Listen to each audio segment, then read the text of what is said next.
আসসালামু আলাইকুম everyone, welcome to my channel কেচে রাখি ব্লগ।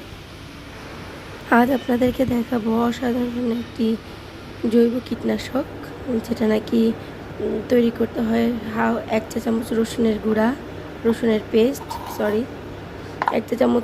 পেস্ট, তারপর 1 চা চামচ মরিচের গুঁড়া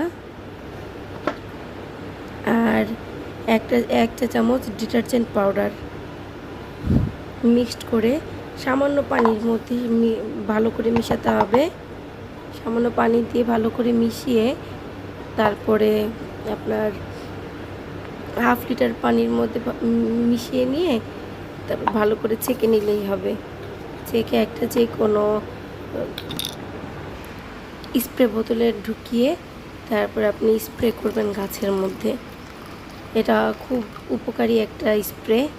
এটা আপনি গাছের মধ্যে প্রয়োগ করে দেখতে পারেন যে আপনার গাছে ভালো ফল পাবেন ইনশাল্লাহ।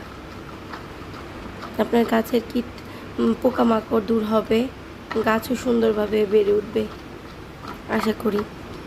তো এই স্প্রেটা খুবই উপকারী, আপনারা গাছে প্রয়োগ করে দেখতে পারেন, আশা করি ভালো ফল পাবেন। ধন্যবাদ সবাইকে আমার ভিডিওটি দেখার জন্য। আর যদি আমার ভিডিওটি ভালো লেগে থাকে প্লিজ আমার চ্যানেলটি লাইক দিয়ে সাবস্ক্রাইব করবেন।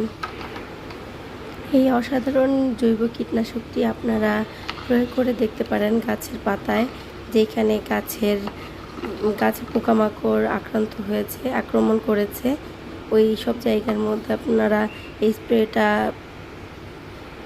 এই কীটনাশকটা স্প্রে করবেন, আশা করি ভালো ফল পাবেন।